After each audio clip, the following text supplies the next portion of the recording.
जंगल के साफा करके पृथ्वी में आसाम की चिन्ह की कर देवा शक्ति ये हाथ में आए, हमने के हाथ में आए কিন্তু हमने के चिन्ह नहीं पाए सरकार के हमने आज यहाँ से चिन्ह देव हमने तो उनकी की करो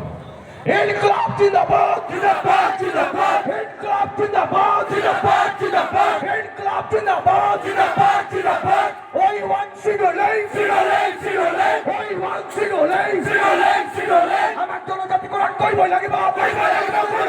জনজাতিকরণ অধিকার দিবই লাগিব দিবই লাগিব দিবই লাগিব শ্রমিক দৈনিক মজুরি 3 টাকা 33 পয়সা দিবই লাগিব দিবই লাগিব দিবই লাগিব শ্রমিক দৈনিক মজুরি 3 টাকা 33 পয়সা দিবই লাগিব দিবই লাগিব দিবই লাগিব শ্রমিকের ভোগ দখল করে মাটির পট্টা দিবই লাগিব দিবই লাগিব দিবই লাগিব মাটির পট্টা দিবই লাগিব দিবই লাগিব দিবই লাগিব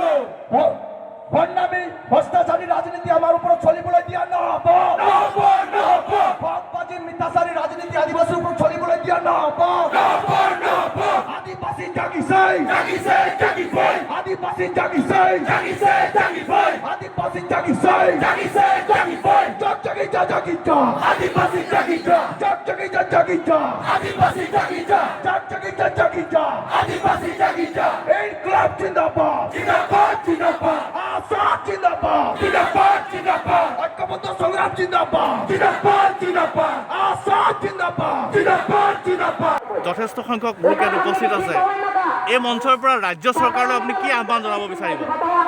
আজি আশাৰ উদ্যোগত ঢেকীয়াজুলি চাহ বাগিচাৰ এই খেলপথাৰ প্ৰাংগণত গণহংকাৰ কাৰ্যসূচী বিশালভাৱে আয়োজন কৰা হৈছে যেহেতু আপোনালোকে জানে চৰকাৰেও জানে সমগ্ৰ অসমৰ মানুহে জানে যে অসমৰ লগত থকা আদিবাসী চাহ শ্ৰমিকসকলক সাংবিধানিকভাৱে অনুসূচিত জনজাতি আৰু অনুসূচিত জাতিৰ মৰ্যাদাৰ পৰা অৰ্ধপৰিহিত বঞ্চিত কৰি ৰাখিছে চৰকাৰে আজিলৈকে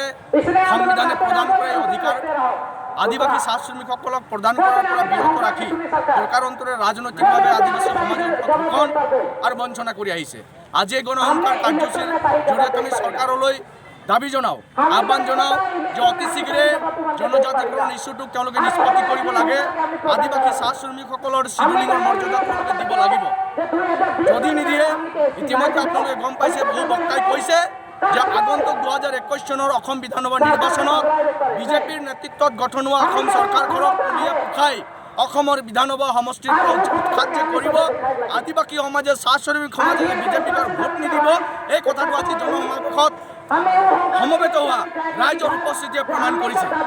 লগত আমি এটা কথা খুব স্পষ্টকৈ কওঁ যে আপোনালোকে চাওক যে বৰ্তমান মূল্যবৃদ্ধিৰ যিটো ভয়ংকৰ অৱস্থা প্ৰতিটো বস্তুৰ আকাশলংঘী মূল্যবৃদ্ধি হোৱাৰ পাছত চৰকাৰে নিয়ন্ত্ৰণৰ কোনো ব্যৱস্থা গ্ৰহণ কৰা নাই যে বজাৰত এটা বস্তুৰ যেনেকৈ দাম বৃদ্ধি হৈছে সেই দামৰ লগত চাহ শ্ৰমিকে দৈনিক লাভ পায় আজি 1 কিলো আলুৰ দাম 60 টকা 50 টকা হৈছে 1 কিলো আলুৰ দাম যেতিয়া 60 টকা 50 টকা হৈছে মিঠাতেলৰ দাম 160 টকা হৈছে তেনেস্থলত 167 টকাত অসমৰ চাহ শ্ৰমিকসকলৰ ঘৰ এখন চলোৱাটো কেতিয়াও সম্ভৱ নহয় 167 টকাত আজিৰ বজাৰ ব্যৱস্থাত চৰকাৰৰ মুৰব্বী প্ৰশাসনিক বিষয়া বা আমাৰ নেতা পানী নেতাবিলাকে ঘৰ চলাই দেখাওক যে চাহ শ্ৰমিকসকলে কিমান কষ্টত 8 ঘণ্টা পৰিশ্ৰম কৰাৰ বিনিময়ত মাত্ৰ 168 টকাত ঘৰ চলাব লগা হৈছে আমি চৰকাৰৰ আহ্বান জনাওঁ ইতিমধ্যে চৰকাৰে এটা কমিটি কৰিছিল minimum ways increase advisory committee কৰিছিল ন্যূনতম মজুৰি বৃদ্ধি উপদেষ্টা সমিতি কৰিছিল সমিতিয়ে চৰকাৰলৈ ৰিপৰ্ট দাখিল কৰিছিল যে চাহ শ্ৰমিকসকলৰ দৈনিক পাৰিশ্ৰমিক 167 টকাৰ 351 টকা 33 পইচা হ'ব লাগিব চৰকাৰে সেই ৰিপৰ্ট কাৰ্যকৰী নকৰি চৰকাৰীভাৱে তৈয়াৰ কৰা সমিতিখনকে তেওঁলোকে নক্ষাত কৰি পুনৰ তেওঁলোকে ৰিটায়াৰ্ড মুখ্য সচিব কুমাৰ সঞ্জয় কৃষ্ণৰ নেতৃত্বত এটা কমিটি কৰি সেই কমিটি এজনীয়া কমিটিয়ে এটা ৰিপৰ্ট দাখিল কৰিছে যে তেওঁলোকে মাত্ৰ চাহ শ্ৰমিকসকলক 194 টকা হাজিৰা দিব আমি 194 টকা হাজিৰাৰ কাৰণে চৰকাৰক আবেদন নিবেদন কৰা নাই চৰকাৰে সদিচ্ছা প্ৰকাশ কৰক 168 টকাৰ 351 টকা 33 পইচা যিটো আইনগত মৰ্যাদাগত মজুৰি এইটো প্ৰদান কৰিব একামত আৰু এটা কথা আমি উল্লেখ কৰিছোঁ আজিৰ মূল বিষয় গোটেই গণহংকাৰ কাৰ্যসূচী আছিলে তেওঁ জনগোষ্ঠীটোৰ কাৰণে কোনো ধৰণৰ চিন্তা নকৰিলে নেকি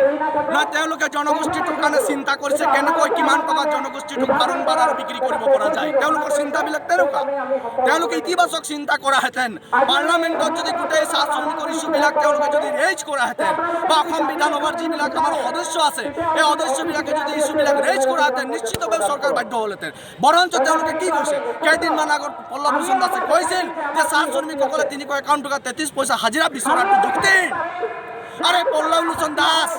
যিখিনি মানুহৰ প্ৰতিনিধিত্ব কৰাৰ নামত যিবিলাক মানুহে আপোনাক ভোট দি যিটো শ্ৰেণী আপোনাক ভোট দি ৰজা পাতিলে সেই ৰজা হোৱাৰ পাছত সেই শ্ৰমিক শ্ৰেণীৰ মানুহক প্ৰতাৰণা কৰিবৰ কাৰণে আমি ঠিকাদাৰ তাক পতা নাছিলোঁ। আজি তেওঁ আমাক ঠগিবৰ কাৰণে প্ৰতাৰণা কৰিবৰ কাৰণে বিজেপি আৰু কোম্পানীৰ মালিক গোষ্ঠীৰ চাপলুচি কৰিবৰ কাৰণে তেওঁ কাম কৰিছে। আগন্তুক দিনত পল্লৱ লোচন দাসে গম পাব যে আদিবাসী চাহ শ্ৰমিকসকলক প্ৰতাৰণা কৰাৰ ফলাফল কি হ'ব। আজি আমি এই মঞ্চৰ পৰা সকীয়াই দিছোঁ। আজি এই গণহংকাৰ স্বাভাৱিক গণহংকাৰ নহয়, ক্ষোভৰ বহিঃপ্ৰকাশ হৈছে, বঞ্চনাৰ বহিঃপ্ৰকাশ হৈছে, নিষ্পেষণ নিৰ্যাতনৰ বহিঃপ্ৰকাশ হৈছে। গতিকে আমি পল্লৱ লোচন দাস সমন্বিত সকলো মন্ত্ৰী বিধায়ক সাংসদক কৈছোঁ যে চাহ শ্ৰমিক আদিবাসীৰ ভোটেৰে নিৰ্বাচিত হৈ চাহ শ্ৰমিক আদিবাসীৰ সমস্যাসমূহৰ প্ৰতি পিঠি দি যি ৰাজনীতি তেওঁলোকে কৰিছে এই ৰাজনীতি অচিৰে তেওঁলোকে বন্ধ কৰিব লাগিব আৰু আমি অন্ততঃ বন্ধ কৰি পেলাম এই কথাটো আজি নিশ্চিত আজি আমাৰ এই মাটি বাৰীৰ অভাৱৰ ঠাইত এতিয়া তেওঁলোকে নতুনকৈ নটিফিকেশ্যন কৰিবলৈ লৈছে। বিদেশী সংস্থাপনৰ বিষয়টো পুনৰ আহিছে। তেওঁলোকে নাগৰিকত্ব বিদেশীসকলক দিবৰ কাৰণে তাক ঠিৰাং কৰিছে। আমি চাহ বাগানৰ কোনো এটা অংশত কোনো বিদেশীক কিন্তু সংস্থাপিত কৰিবলৈ নিদিওঁ আৰু চৰকাৰে যদি তেনেকুৱা ষড়যন্ত্ৰমূলক কাৰ্য চাহ বাগিচাৰ মাটিত ভূমিত যদি কৰিবলৈ লয় অসম কিন্তু তেওঁলোকে মানে ৰক্ষা কৰাৰ ঠাইত অসমক ধ্বংস কৰিবলৈ বিচাৰিব আৰু এই ধ্বংসৰ পক্ষত অসমৰ আদিবাসী চাহ শ্ৰমিক ৰাইজ নাই। আমি আমাৰ বাগান, আমি আমাৰ মাটি, আমি আমাৰ অধিকাৰ সাব্যস্ত কৰিবৰ কাৰণে যিকোনো পৰ্যায়ত সংগ্ৰাম কৰিবৰ কাৰণে বাধ্য হ'ম। এই কথাটো চৰকাৰক আমি সকীয়াই দিছোঁ আৰু অনাগত 2021 চনত এই গণহংকাৰৰ জৰিয়তে শোণিতপুৰ, ওদালগুৰি, বাক্সা, চিৰাং, বিশ্বনাথ ডিষ্ট্ৰিক্টৰ আটাইকেইটা বিধানসভা সমষ্টিৰ পৰা বিজেপি দলক আমি সম্পূৰ্ণ সমুলঞ্চ উৎখাত কৰাৰ পৰিকল্পনা কৰিছোঁ আৰু এই পৰিকল্পনা সাকাৰ ৰূপ 2021 চনে কিন্তু বিজেপিয়ে পাব। অসমত কোটিতকৈ বেছি চাহ শ্ৰমিক আদিবাসী লোক আছে। 856খন বাগানত প্ৰায় 8 লাখতকৈ বেছি স্থায়ী অস্থায়ী কৰ্মচাৰী শ্ৰমিক আছে। কোনো এখন বাগিচাৰ শ্ৰমিকক তেওঁলোকে শ্ৰমিকে বসবাস কৰি থকা ঘৰৰ বিপৰীতে ম্যাদী পট্টা প্ৰদান কৰা নাই। চিলিং উদ্বৃত্ত মাটিৰ ম্যাদী পট্টা দিয়াৰ প্ৰভিজনটো ইতিমধ্যে 2007 চনৰ পৰা চলিয়েই আছিল, তাৰ আগতো আছিল। সেইটোকে চৰকাৰে কৰি চাহ শ্ৰমিকসকলক ম্যাদী পট্টা দিয়াৰ জেগাত অন্যান্য মানুহক কিন্তু ম্যাদী পট্টা দি আছে আৰু প্ৰকাৰৰ দৰে চৰকাৰে এই কথাটো প্ৰমাণ কৰিব বিচাৰিছে যে 1 লাখ খিলঞ্জীয়া মানুহক ম্যাদী পট্টা দিয়াৰ নামত চাহ শ্ৰমিকসকল যে প্ৰকাৰান্তৰে খিলঞ্জীয়া নহয়। চৰকাৰে কিন্তু কৌশলভাৱে এই কথাটো প্ৰতিষ্ঠা কৰিছে। আমি চৰকাৰলৈ কওঁ, আমি 6টা প্ৰজন্ম চাহ বাগিচাত কাম কৰি অসমক সোণৰ অসম হিচাপে গঢ়ি বিশ্বত আমি প্ৰতিষ্ঠা কৰিছোঁ, চিনাকি কৰিছোঁ। বিশ্বত অসমক চিনাকি কৰাই দিয়া চাহ শ্ৰমিকসকলৰ ন্যূনতম মাটিৰ অধিকাৰ তেওঁলোকে আজিলৈকে খৰ্ব কৰি ৰাখিছে। সেই অধিকাৰ অতি শীঘ্ৰে প্ৰদান কৰি ম্যাদী পট্টা সকলো চাহ বাগিচাৰ কৰ্মৰত চাহ শ্ৰমিক আৰু চাহ বাগিচাত বসবাস কৰা প্ৰতিটো কোঠালিৰ বিপৰীতে কোৱাৰ্টাৰৰ বিপৰীতে চাহ শ্ৰমিকসকলৰ ম্যাদী পট্টা দিব লাগিব। এই কথা আমি স্পষ্টকৈ কৈছোঁ। আৰু এটা আমি কথা কওঁ, 2 নম্বৰত মাটিৰ পাট্টা দিব লাগে, 3 নম্বৰত আদিবাসীবিলাকৰ বাগানৰ হাজিৰা 350 কৰাই দিব লাগিছিল। এই 3টা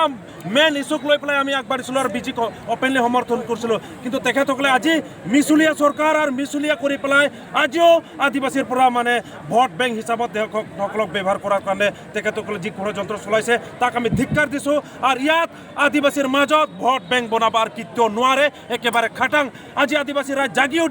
উঠিছে কোকৰাঝাৰৰ পৰা লৈ একেবাৰে হুজিয়া তাক। আজি আমি তেখেতসকলক ৱাৰ্নিং দিছোঁ, যেহেতু আদিবাসীৰ লগত বিজেপি চৰকাৰে খেলা নকৰিব, নহ'লে কিন্তু দিগদাৰ আছে। আদিবাসীবিলাক আজি জাগি উঠিছে। আপোনালোকে পাৱাৰত থকাৰ পিছতো আদিবাসীবিলাকক একো কৰিব পৰা নাই, তেতিয়াহ'লে আদিবাসীবিলাক আজি এনেকুৱা জাগি উঠিছে অসমত যে আপোনালোকৰ পুলিচ প্ৰশাসনে আমাৰ আদিবাসীক একো কৰিব নোৱাৰিব।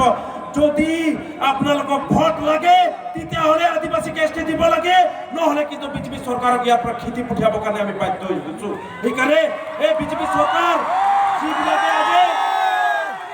মিছা প্ৰতিশ্ৰুতি দিয়াবিলাক বন্ধ কৰিব লাগে, নহ'লে কিন্তু আদিবাসীবিলাক জাগি উঠিছে। আদিবাসীৰ এতিয়া যুৱ মঞ্চ এনেকুৱা ষ্ট্ৰং হৈ গৈছে যে আদিবাসীৰ মাজত আপোনালোকে ওৰাং মুণ্ডা চান্তাল খাৰিয়া উৰিয়াৰ মাজত যি বিভাজন কৰিছে নহয়, তাৰ কাৰণে আপোনালোকক আমি হুঁচিয়াৰ কৈ দিছোঁ। যিটো আমি আদিবাসী হয়, ওৰাং মুণ্ডা চান্তাল খাৰিয়া উৰিয়া তাক ভাগ কৰিব কোনো নোৱাৰে। এইটো ভগৱানৰ দিয়া এটা গুণ হয় আৰু এইটো গড গিফ্ট হয় এই আদিবাসীৰ কাৰণে। সেইকাৰণে ভগৱানে যি গড গিফ্ট দিয়া আছে সেইটো কিন্তু কোনো বিজেপি চৰকাৰে কৰিব নোৱাৰিব। আজি এই মঞ্চৰ যোগেদি আমি কৈ দিব খুজিছোঁ, বিজেপি চৰকাৰ আদিবাসীৰ ভোট নলৈ পেলাই যদি আপুনি চৰকাৰ বনাব যদি ভাবিছে, তেতিয়াহ'লে মিছা কথা আপোনালোকে বাই বাই হ'ব অসমৰ পৰা। একদম চিধা কথা।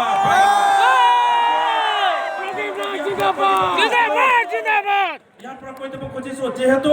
আদিবাসী বিলাক আজিও ইচ্ছা কৰলে অসমৰ আমি ল্যান্ড খুঁজব পাৰো কিন্তু আমি অসমক ভাল পাওঁ অসমক মৰম কৰো সেইটোৰ কাৰণে আমি অসমক টুকৰা টুকৰি কৰিব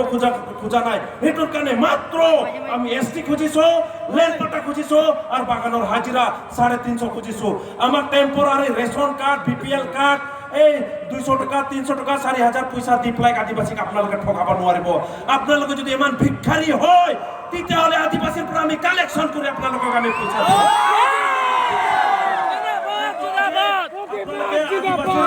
সেন্টিমেন্ট যদি বুজি পোৱা নাই বিজেপি চৰকাৰ আজি বুজি লওক আমি সন্মান কৰো বিজেপি চৰকাৰ হেতু মানে আদিবাসী বিলাক বুৰ্বক নহয় আপোনালোকক এসটি খোজাটো কি আমাৰ দায় হয় নেকি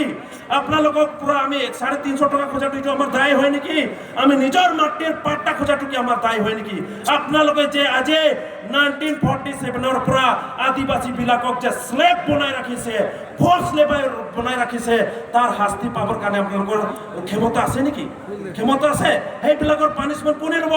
কোনে ল'ব পাৰিব আজি আপোনালোকে প্ৰতিজ্ঞা কৰকচোন আজি আদিবাসী বিলাক 1947 ৰ পৰা 73 বছৰ ধৰি আমাৰ মানুহবিলাক শাস্তি খাই আছে তথাপিও কিন্তু কোনো চৰকাৰে আদিবাসী জাতি খতম কৰিব পৰা নাই আৰু নোৱাৰে চিন্তাগীত আদিবাসীতে জাগি উঠিছে আজি সব আদিবাসীক আপোনালোকে অগ্ৰপন্থী দ্বাৰাই মাৰালে বহুত মাৰালে এতিয়া খাব নোপোৱাৰ পৰা আপোনালোকে বহুত মাৰালে বাগানৰ হাজিৰা নিদি আপোনালোকে মাৰালে কিন্তু শেষ কৰিব পাৰিছে জিন্দাগীত নোৱাৰে আদিবাসী বিলাকে ভগৱানৰ এটা গড গিফ্ট চান হয় হেতুৰ কাৰণে জাল জাগাল জামিন লগল জোড়া মানুহ আদিবাসী হয় হেতুৰ কাৰণে আমি কাৰো লগত কাজিয়া নালাগো এতিয়া আপোনালোকক সন্মান স্বৰূপতে এসটি বিচাৰি আছো যদি সন্মান বুজি নাপায় তেতিয়াহ'লে কালি আদিবাসী বিলাক বাধ্য হৈ যাব আপোনালোকৰ গলত টিপি পেলাই এসটি ল'ব কাৰণে তাৰ কাৰণে কিন্তু আমি দায়ী নহয় তাৰ কাৰণে দায়ী হ'ব হেমন্ত চৰকাৰ বিজেপি চৰকাৰে ক'ব খোজে আদিবাসী বিলাকক আমি এসটি দিব নোৱাৰিম আমি কৈ আছো এসটি আপোনালোকৰ বাপৰ নহয় এসটি আমাৰ হয়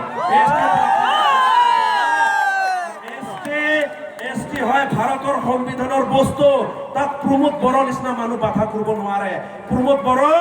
আপুনি যেহেতু ট্ৰাইবেল বেল এণ্ড ব্লকৰ যিটো কথা কয় এই ট্ৰাইবেল বেল এণ্ড ব্লক কোনো বেলেগ মানুহ নহয় আমাৰ বিৰচা মুণ্ডা এই বিৰচা মুণ্ডাক যদি আপোনালোকে আপোনালোকে ট্ৰাইবেল বেল এণ্ড ব্লকৰ কথা আপোনালোকে ক'ব নালাগে বন্ধ কৰক যেহেতু প্ৰথম ট্ৰাইবেল লিডাৰ যিজনে ভাৰতক স্বাধীন কৰাৰ কাৰণে লাগিলে সেইটোৱে মানুহে ট্ৰাইবেল আৰু সেই ট্ৰাইবেল মানুহে বিৰচা মুণ্ডা আৰু বিৰচা মুণ্ডাৰ বংশবিলাক এইটো ফিল্ডত জমা হৈছে নে নাই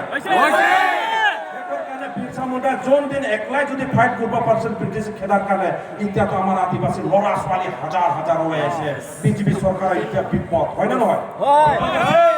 আপোনালোকে যেমান পইচা দিয়ক টকা দিয়ক আমাৰ ল'ৰাবিলাকক মই পাৰ্মিশ্যন দিছো বিজেপি যেমান পইচা টকা দিলে আমি চব লৈ খাম কিন্তু ভোট নিদিম একেবাৰে খাটাং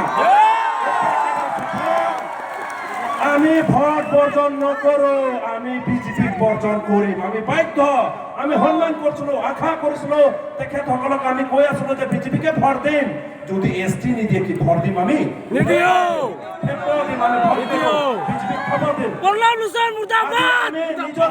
আমার এমএলএ ক্যান্ডিডেট থিয়া করিম ঢিকিয়াজুলি নিচিনা জায়গা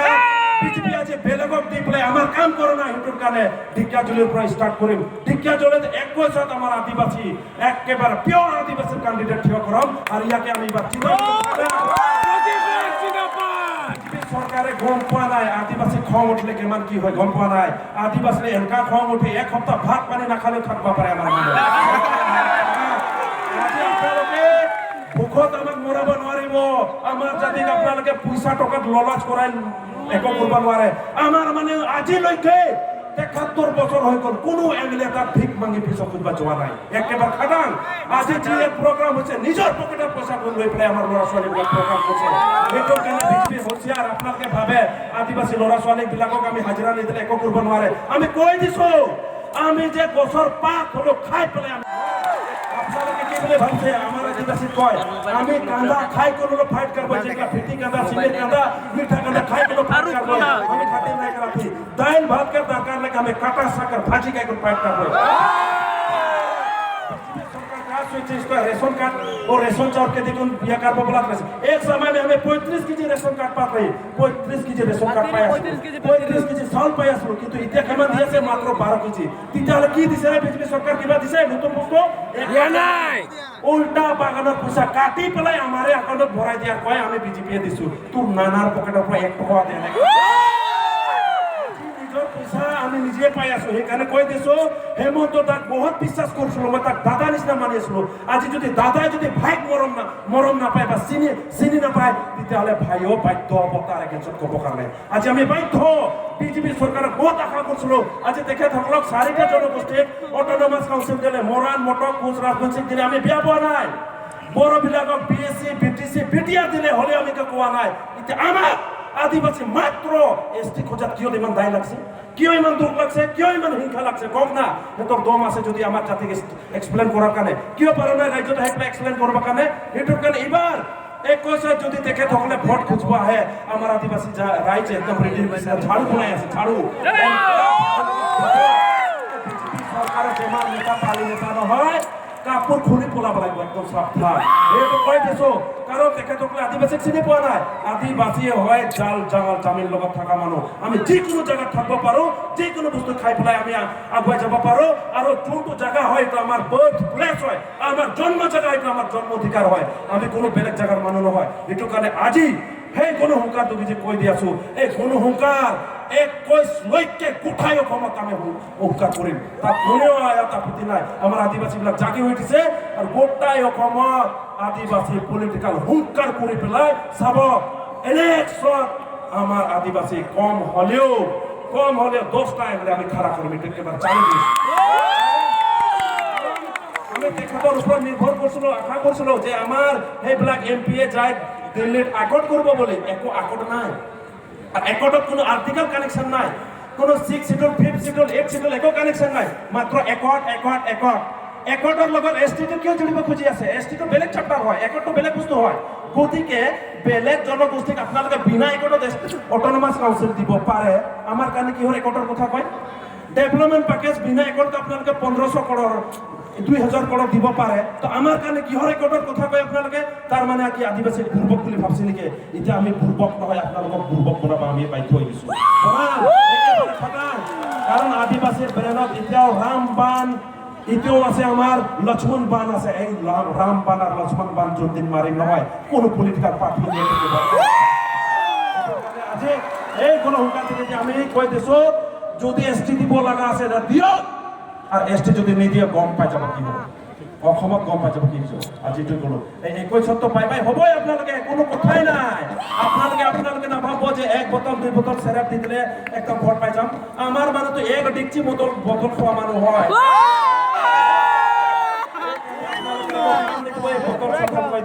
আমাৰ মানুহ জেন্টাল হৈছে এতিয়া চাব আমাৰ মানুহ ইচ্ছা নিজৰ কাম কৰি পেলাই খোৱা মানুহ হয় কোনোদিন ভিক